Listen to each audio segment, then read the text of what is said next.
Writing Matters with Dr. Troy Hicks is a Writable podcast. Find more episodes and subscribe on your favorite platforms. And if you want to learn how to grow great writers, check out Writable.com. In this episode of Writing Matters, we speak with Rayna Freedman, a fifth grade teacher at the Jordan Jackson Elementary School in Mansfield, Massachusetts. She also serves as an instructional technology specialist and is currently the president of Massachusetts ISTE affiliate, MassCUE. In the episode, we speak about her many experiences teaching writing and integrating technology purposefully, including a number of literacy skills such as coding that she tries to teach her fifth graders in her efforts to make them more competent digital readers and writers. Welcome to Writing Matters. Today we're speaking with Rayna Freedman, who is a self-contained fifth grade educator as well as an instructional technology specialist at Jordan Jackson Elementary School in Mansfield, Massachusetts. Welcome. Thanks for having me tonight, Troy. I'm excited to be here. Well, I'm very glad to have you. And as we start all our episodes, we really enjoy hearing how you as an educator got to this point in your learning pathway. So tell us a little bit about who you are and what you do and how you've come to this point in your education career. So like you said, I'm Rayna Freedman. I've actually been teaching in elementary school for 20 years. I started as a third grade teacher and then moved to fourth grade, and I had a student steal a goat out of the petting zoo on a local field trip and decided I'd rather start the year with the goat stealer than end the year with the goat stealer. So I went to my principals and said, after 2 years, I want to teach fifth grade, and that was the best decision I ever did. It's really the right place for me, but to actually get to where I started, I had a 10th grade social studies teacher. His name was Chief, and he taught us that we can use any tool, any way to support our learning, drawings, pictures, stories. He taught us to imagine and really inspired us. And I really wanted to be that teacher for other kids. And so I went into college knowing that's kind of my calling. I went to the University of Vermont, and I was, elementary ed and psychology, and it really prepared me for where I am today. And one of the things that people said when I came out of college was they call me the tornado, which I've calmed down a lot, but I basically had the know-all and be-all for student-centered progressive teaching, really from Vermont, because they're process-based, not content-based. And so I've had a student-centered classroom for 20 years. I went gradeless in 2015. I just did it. I do a lot of things by choice. My kids are blogging now, podcasting. So I'm always looking for different ways to enhance their learning experience and involving their families. And every year is different. I've never taught the same. I don't know how anybody teaches the same with different group of kids in front of them. Oh, that's pretty amazing. So I just like to follow up on that idea of going gradeless really quickly. So what led you to that point, and what would have been the positive outcome since then? You know, I really found that when you do as a fifth grade teacher, the time tests, the multiple choice tests, the math tests, all we were doing was testing. And I saw the anxiety in children. I saw some of the traditional pressures parents actually put on kids. And I finally said, you know what, I'm going to remove all this, and we're going to go with feedback over grades. I did a lot of reading, about growth mindset and rigor. And I read a lot of Carol Dweck's work. And I just felt like to be able to have a child come in and say, how can I do better? Then I got this, 80% and that's what I am, would make a difference in kids. And I have to tell you, since I did it, not one parent has asked for a grade. I go over it on our parent night, and I give a lot of feedback. And last year, actually, I finally came to the realization of I do have to do like math assessments that the whole grade does, but I don't put a grade on it. I tell parents if they need to figure out the grade, they can see the checks versus the not checked and figure it out themselves. But I gave it back and gave kids 2 weeks to fix it, because in the real world, we have time to fix things. I also let kids use everything but a calculator on a math assessment. So if they forget like the distributive property, let them look it up. How do we learn as adults? No one asks us to memorize like the Pythagorean theorem, remember it, and then apply it. So I figured, let's try all this. And so far, it's really worked out well. I have not had shocking. I'm really surprised, actually, at no negative feedback. But I think because I start the year off saying it and I set the tone for that, and that's the culture in our classroom, and parents actually start seeing if they log into their students' Google Classroom with the blogs, for example, right? A lot of people grade writing through rubrics. I look at the feedback that I have to give. I'm also lucky because we're a standards-based report card. So either you're meeting the standards or exceeding the standards. So I don't think you need a grade to tell me that. I think if I go through your blog post and look at my feedback I've given you in Google, and some of it's, writing oriented versus like for revisions, and some of it's editing, if you don't remember what a compound sentence is after me saying to you, this is what a compound sentence is for a month, then yeah, you're not meeting the standard. But if you start doing it on your own, then yeah, you're meeting the standard. And if I never have to tell you again about it, then you've exceeded it and you can do it. That's pretty amazing. I mean, I can empathize with that, having begun my career in the middle school classroom, trying to do some of those competency-based pass-fail opportunities for revision. I'm full circle 20 years later with my college undergraduates and graduate students thinking that, yeah, there's just too much anxiety and pressure on grades. We really want them to learn. And they talk a lot about, like UBD or UDL, right? So I'm a lot of project-based learning. And I find that in doing that, it allows students to get those life skills. And my students who are now, look, my first class of third graders is turning 28 this year, and I still hear from most of them. And it's got to be how our classroom is. It's not, I know part of it's me, but it's our community and the culture we've set up, and they know it's a safe space to come back to. And I feel like if I keep making these changes and moving, and like I said, I am progressive, so Gradeless is progressive. But I've seen my high anxiety kids have the best year they've ever had, ever. And they're going to get grades when they go to middle school. And you know what? If my kids can push the envelope and tell the middle school teachers what we did, then good for them. I told them to advocate for themselves. Right. Good on them. Yeah, exactly. Well, great. Well, knowing that that's the kind of community that you set up in your classroom, which sounds to be like a wonderful space for third graders and for any child. Fifth graders. I'm so sorry. That's okay. But for your fifth graders, because you were worried that they were stealing goats or something like that. They were in the fourth grade. I like to tell that story because it's so unique. Everyone's like, why did you, what teacher in their right mind switches grades after 2 years? Because you think about the amount of curriculum we have to learn and, the whole new behavior subset. And I said, I couldn't do it. I knew I needed to be with fifth graders, and I love it. And I've had opportunities to move out of the classroom, and I've chosen not to. Yeah. Well, that's a testament to your teaching as well. So I really appreciate that. It's where the magic happens. Fifth graders, where the magic happens. Tell us a little bit about your writing instruction and what you ask students to do as writers and the ways in which you support them as writers, and maybe even a favorite assignment or prompt or something that helps inspire them to share their voices in an authentic way.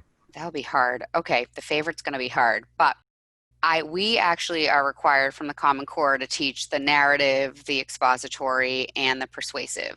So there are years where I sometimes do the same thing, and there's other years where I'm looking at the kids in front of me and I'm like, that's not going to work, so I have to switch it up. But I really believe as long as I'm teaching them, how to write and what to write in a way that works for all of us, then I think we're good. And so I actually start the year off with a photojournalism paragraph writing project called The Best Part of Me, where a lot of times you focus on the inner you, right? Like you're kind or you are brave. And I actually got this idea from ISTE in Atlanta in 2014. It's a picture book called The Best Part of Me, and kids took physical photographs of the best part of them and wrote a poem about it, if you will. I have them do that, but we write a paragraph. And on the third day of school, I was teaching my kids about similes, alliteration, and personification, because those three things right there with figurative language makes any of their writing going to be better. And so I sort of start with that. So they all had to come in with a picture, and we started the paragraph. I have my kids blog every other week.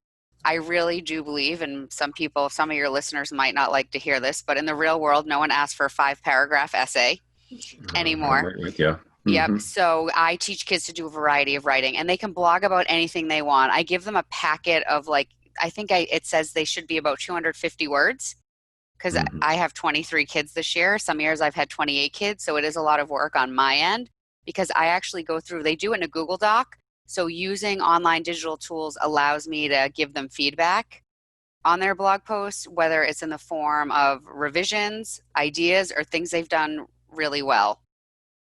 And I will not publish the blog post until it's 5th grade ready.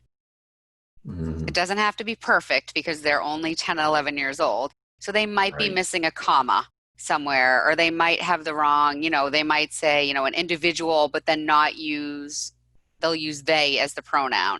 It's little things like that I had to learn to let go of a little bit because they are 5th grade, but I do the best I can at keeping up with 23 of them. And then expository writing, I embed not only in writing class, but in science and social studies as well, where, one of the things I do is a lot of opinion writing too in science and social studies. An example is, the kids all grow up listening to stories of Christopher Columbus. And then I read the picture book Encounter, which is another story of Christopher Columbus, but does not paint him in the way that students have learned since kindergarten. And I actually asked them to write about, should we have Columbus Day off? Use facts from what you know. I also have students that are doing discovery quests once a month where they have this big question. One of my kids just said to me, can I do what is air pressure and how does air pressure impact a tire? Which is a great question to ask. Then they have to research and write about it and share it with the class. Oh, that's great. So you they call do those that discovery quests? Discovery quests, yep. They have to come up with a question. And I actually I don't know if you're familiar with Eric Palmer's work, but he has an acronym called PV Legs. So I teach kids about writing and public speaking at the same time because whatever they write has to reflect on what they're speaking. They sort of go hand in hand.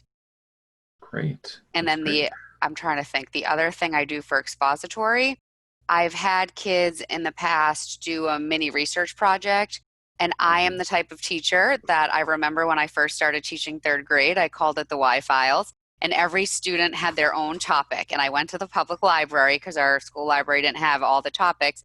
And like those teacher rolly carts, I'd get all the books and the kids would ask inquiry-based questions and then have to find their answers. Now flash forward to 2020 and kids can now write their own answers. And then we actually use BrainPOP. So the kids make a BrainPOP movie, they write and they storyboard and then make their own movie on their topic. Oh, that's amazing. So we do a lot of different things. I mean, and the kids have a detective log. So every morning they have to write a couple of sentences answering a question of the day on the board. So we start the day writing. That's great. So I'm sorry that's a long-winded answer. No, that's wonderful. Well, you're reminding me of two things. Yep. First of all, just this idea of having them take what they've learned and express it in a different way. So I'm really curious to hear what apps they might use to make their videos, but then also connecting to another kind of mentor text or resource like Wonderopolis. Oh yeah, we've used that too. Which is it seems like that's very much in line with your inquiry-based approach. That's how I teach them how to do their expository writing, actually. We go over a wonder of the day and they analyze 2 wonders of the day and have to figure out what's similar. Oh, and then the other big piece, actually, now that you're making me think about it, is I teach kids about plagiarism and copyright law. Which is huge for a 10 and 11-year-olds who have never heard of any of this, right down to you can't just take anybody's image, and they're just shocked. I actually taught them the other day how to Google search for usage rights. Oh, interesting. Of things, yep. And we also use Wonderopolis, and what they realize is Wonderopolis cites its sources on the bottom, and I also point that out with Wikipedia, that sometimes Wikipedia might not be the most 100% accurate, but if you look at the sources at the bottom, those are important. And I teach my kids it's important to use sources. So if they blog about certain things, I'll say, what's your sources? And I teach them how to hyperlink their sources in. That's pretty amazing. I mean, I have to admit that with my own children and with many other children and college students and other educators, I'm guessing that most 10 and 11-year-olds are not introduced to copyright, fair use, citation of sources. Nope. All those types of things, which I think is just absolutely incredible that you're doing that. So thank you. Yeah. And so this actually leads really well into our next question. So in your current role and your current thinking about the integration of technology and writing, what's your burning question? Like, what is it that you are most interested in as you're doing your work this year? I know you said you change everything every year, so I there must do. be So, something on your mind. What yep, is it? I am. I really so Massachusetts actually has us come up with educator goals, one student learning goal and one teacher goal. And Okay. I'm really thinking for the student learning goal, which I think is what you're asking about, is how to embed coding in computer Mhm. science into a literate classroom, because that's a whole language to itself. Yes. And so one of the things I'm thinking about doing, and I have to run this by a principal, but I do know other teachers do it, is teaching a math lesson 4 days a week. And then the fifth day, doing coding stations. Google has a CS club, which I tested out last year with some kids. They came in at lunch. I never take recess away. I always say, if you need to, come in at lunch. And Mm. they loved it. And then I also have, through Donors Choose, I've acquired Spheros robots. And so we could use those. And then I also have, like, like Scratch and Makey Makeys and code.org. So I was thinking about maybe rotating them through stations and seeing what they learn and just understanding the language of coding. Yeah. And so, first of all, you definitely have a sympathetic ear here listening to you here, thinking about coding as a literacy practice. Yep. But for someone maybe unfamiliar with, why would I teach coding and language Yep. arts? How is that a literacy practice? What's So what's your I can response to someone I who might have can that I question? can answer that because my friend Randy Groden showed me this summer actually with Scratch Junior. She is now a retired library media specialist, but she used Scratch Junior to have kids write a story and then make it through code. So Scratch Junior is actually pretty neat. It allows you to take your character like an astronaut, and it has a hole for the face, so you can take a picture with your own face and put you in the story, and you could have this whole astronaut has to get to this planet, right? So you have a narrative writing. So you have a problem and a solution, and they could actually code the astronaut for their problem and their solution. Another example I can give you is something I did last year. My students and I, we had must reads because we switched back to Fountas and Pinnell. And one of the must reads last year was a biography of Jackie Robinson. And there were some very heavy ideas in this book. And Ken Shelton, if you've never heard of him, I suggest looking him up. Ken Shelton talks a lot about having these courageous conversations because this book had vocabulary like lynching that I was not expecting to come up, that obviously fifth graders are asking about. And they're important conversations to have, and I don't believe you should hide in them. But the point of this is, at the end, my students were talking about the amount of problems Jackie Robinson had to face. So I Mhm. said, why don't we write out solutions for him? Like, what, as a fifth grader, would you offer for him? Or what do you think he should have had? Or what, just these problems are always going to be here. And just sort of talking about the problems and talking about just one solution. I mean, and the kids came up, but there really is no solution, which they're not wrong. What they realize is Mhm. talking about it is the solution, because it is uncomfortable to talk about, but it's important to have these conversations. The kids designed obstacle courses for Jackie Robinson to go to where he faced his problems. Oh, And interesting. they coded a robot to go through the obstacle course. Oh, interesting. Okay. And they use various manipulatives throughout the classroom as roadblocks. Wow. Well, and even just making that connection to the classic kind of problem solution structure that we need Yep. to teach children to recognize in their reading as well as to emulate in their own writing. I mean, that is a clear and succinct answer of one of many answers of why coding and literacy are connected in those ways. So Yeah, and it's what the kids interesting. realize, which I don't think I really realized until much later, is how much privilege they have. Mm-hmm. Yes. Yeah. Oh, that's a whole other podcast episode that Yes. we Oh, could I get know. But into yeah, that came but out of that, and that came out of writing and coding. that's pretty amazing, though. I mean, just to hear that from something that could be seen as a novelty or as Yep. some kind of little trinket, oh, look, you got an Osmos or, Yep. whatever the robot thing, dot and dash, or, Mhm. whatever the toy of the day is. Yep. We actually use that to have a really substantive conversation about Yep. some timely and topical social justice issues. That is correct. That takes some real skill for you as a teacher and some courage too. So I applaud you for that. Thank you. Yeah, yeah. Well, this is the question that is always the hardest for everyone to Yep. answer because I try to limit everybody and say, okay, if you have to just pick one, maybe it's another educator that you follow, their blog or on Twitter or a podcast. Perhaps it is a new technology tool. Perhaps it's an add-on to Google Doc. Perhaps it's one of the, we mentioned code.org and Scratch. Yep. But what is the tool or the strategy or the resource that has really captured your attention right now and that you find most useful in your day-to-day work? I'm going to say Google Draw. Actually, Tell me more. I think Google Draw is an underrated Google tool because it allows students to tell a story and through drawing and words. And I think, I really worked hard last year on sketchnoting and, making your thinking visible, because I feel like those are precursors to writing. And the idea of graphic novels, I have a graphic novel section in my library, in our classroom library, because I think it's important that some students sometimes learn better by reading the pictures as well. Google Draw it's almost like Microsoft Paint, if you're familiar with that. It allows them to draw and insert boxes and text and tell a story. So, for example, last year, my students, we had to do the math lesson. And again, going back to how to connect writing to content areas as well. The math lesson was for students to identify types of triangles. And it literally on the workbook page had, the types of triangles with the kids had to write about it. And I was looking at it and said, my kids are going to be bored to tears. So what could we do? So I came up with the idea, and then I'm on Twitter because Twitter's great. I asked if anybody had any great books for triangles, and someone suggested Triangle by, I think it's Mac Bassett.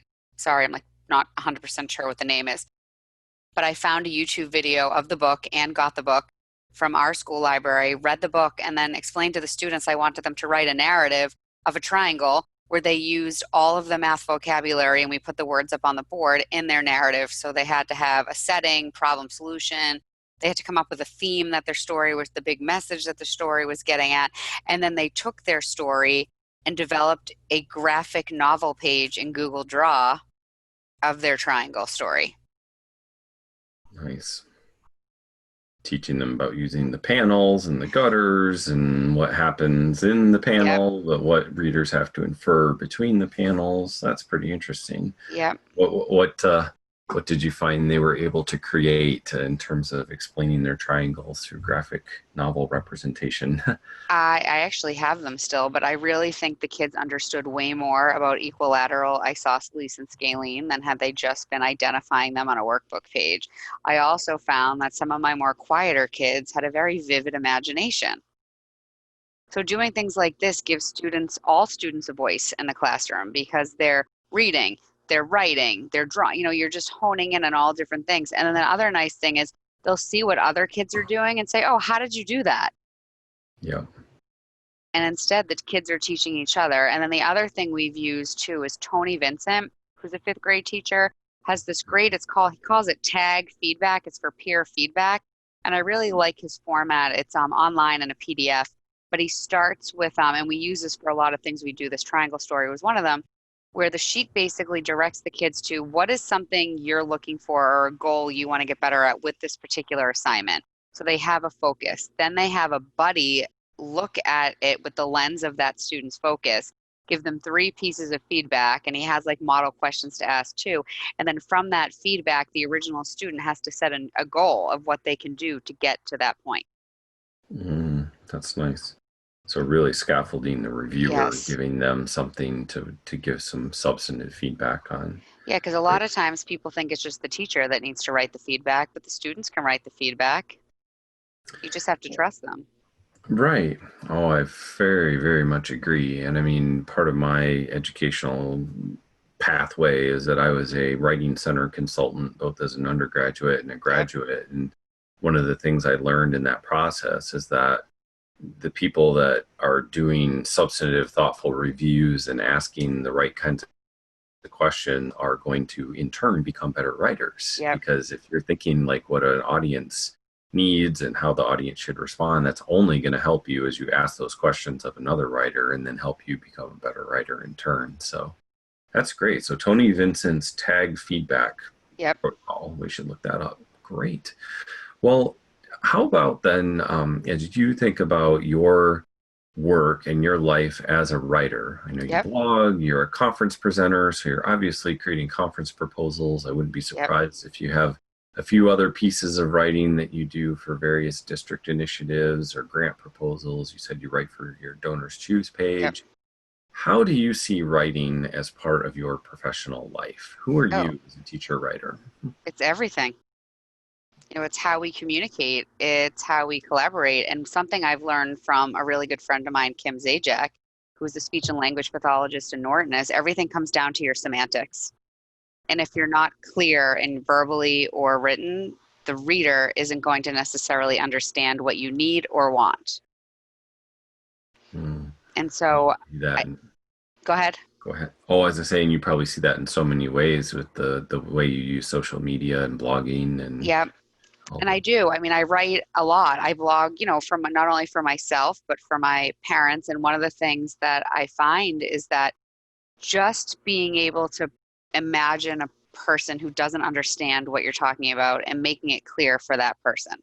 So I do a lot of writing for my families. Actually, the first 7 days of school, I'm sure like their inbox, some of them are like, go away. And others are like, yes, I love this, because I literally explain what we're doing and why. Right. And I think I had seen one of your recent posts, like you were talking about your classroom newsletter and trying to get that really much clearer and more. So what does that look like for you now as you think about clear and concise post? Yep, it's one page, and I do it in a Google slide, and I change the orientation to 8.5 by 11. And one of the reasons I chose to do that is because I think about access way more now than I ever did in my career. So it allows you to alt tag the images. It allows parents, if they want to have read and write, they can have the newsletter read to them. And I also took some of my articles out and made videos, which then have closed caption from YouTube. So if parents don't want to watch the video and hear me, they can just mute me and put the closed caption on and hope for the best. That's amazing. And so I find that I'm reaching parents in different ways, and they can look at it or they can't. I mean, it's got, I try to do succinct information, things parents need to know. I mean, these kids are all on social media apps and they're under 13. So who's actually teaching the parents how to help support the child? So I give them just tidbits about that. We have a smilogram box and a bothering box in our classroom. The smilogram box is for kids to, when they catch kids doing something good. So not like, I like your sneakers today, but so-and-so helped by sharing a pencil. So they can give a child a smilogram. And then I also have a bothering box that if you're bothered, whether it's in school, on the bus, at home, they can put a note in the bothering box. If they want to talk to me about it, they have to put their name. If they just want me to be aware of it, they don't have to put their name. I think that's an important thing for parents to know we have in the classroom, because when a child comes home upset, instead of a parent emailing me and saying, my son came home and was upset because blah, blah, blah, I can encourage the whole family, well, use the bothering box and let this come from your child. So I really believe in teaching kids how to communicate and writing about their feelings as well. And that's hard.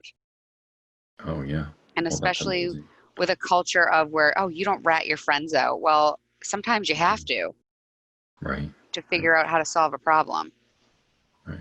Well, what's most amazing to me in hearing you describe your classroom is that you have done a tremendous job of blending, for lack of a better term, the analog, but the things that really matter, like children can write this thing down and give it away by putting it in this box.